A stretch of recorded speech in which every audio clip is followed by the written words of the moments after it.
Hast du gestern gearbeitet? Nein, ich habe keine Arbeit. Hast du einen Job gesucht? Nein, auch nicht. Hast du deine Wohnung geputzt?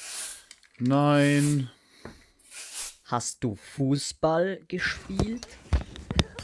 nein, nein, nein. Es hat geregnet.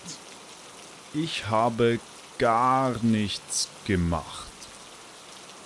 Ah.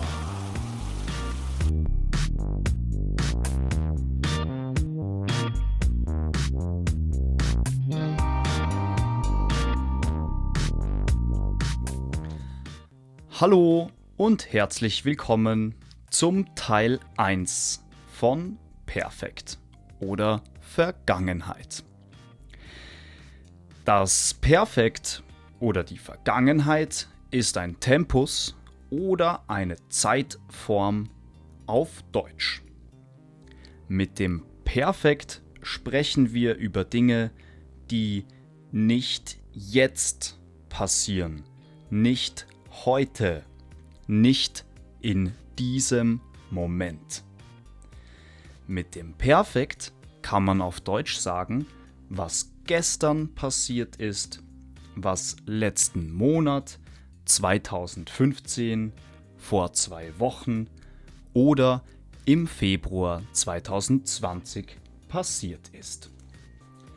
Sehen wir uns die Konjugation an. Die Aktion ist hier Fußball spielen und ich muss das Hilfsverb haben konjugieren. Das heißt, der Satz kann sein: Ich habe letzte Woche Fußball gespielt. Zweite Person: Du hast letzte Woche Fußball gespielt. Dritte Person: Max hat letzte Woche Fußball gespielt. Wir kommen in Plural, erste Person. Wir haben letzte Woche Fußball gespielt.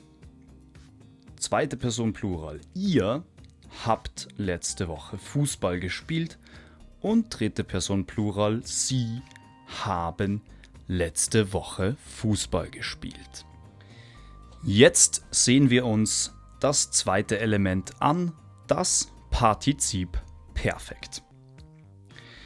Bei regulären Verben ist es einfach und es funktioniert so. Wir haben zum Beispiel das Verb suchen. Die Basis ist such und das Partizip Perfekt ist gesucht. Gesucht.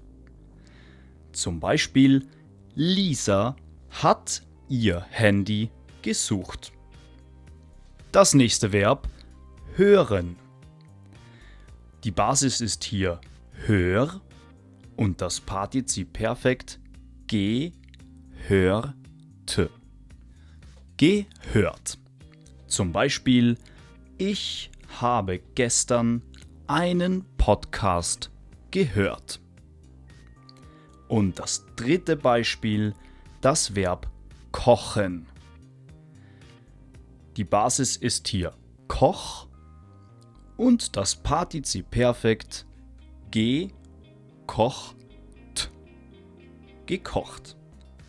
Zum Beispiel: Wir haben letztes Wochenende indisch gekocht. Jetzt sehen wir uns die Struktur von Sätzen im Perfekt an. Wir haben schon gehört, das Perfekt hat 2 Elemente, 2 Teile. Zuerst das Auxiliar oder das Hilfsverb haben und der zweite Teil ist das Partizip Perfekt. Das Verb haben steht an der Position 2 im Satz. Zum Beispiel hier: Max hat letzte Woche Fußball gespielt.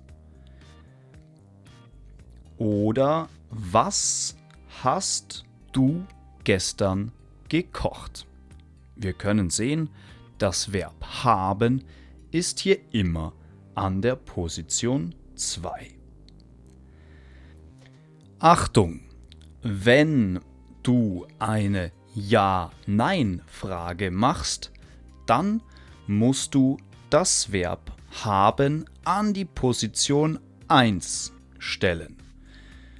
So wie die Fragen im Intro. Hast du die Wohnung geputzt? Oder hast du einen Job gesucht? Jetzt konzentrieren wir uns noch kurz auf die Position vom Partizip Perfekt. Das Partizip Perfekt ist am Ende vom Satz, an der letzten Position. Noch einmal die 3 Beispiele. Max hat Fußball gespielt. Gespielt ist am Ende. Was hast du gekocht? Gekocht ist an der letzten Position. Und auch bei der Frage, hast du die Wohnung geputzt, ist das Partizip Perfekt geputzt an der letzten Position. So, wir sind fast fertig mit diesem Video. Wir wollen gerne wissen, ist alles klar oder hast du noch eine Frage? Du kannst deine Frage gerne in die Kommentare schreiben. Wir lesen deine Fragen und beantworten sie. Und jetzt noch eine kleine Übung für dich. Du kannst gerne diese 3 Fragen beantworten. Erstens, wann hast du die Küche geputzt? Zweitens, was hast du im Internet gesucht? Drittens, hast du schon einmal Tennis gespielt? Schreib uns deine Antworten auf diese 3 Fragen in die Kommentare und vergiss nicht, einen Like dazulassen und unseren Kanal zu abonnieren. Danke und bis zum nächsten Mal. Tschüss!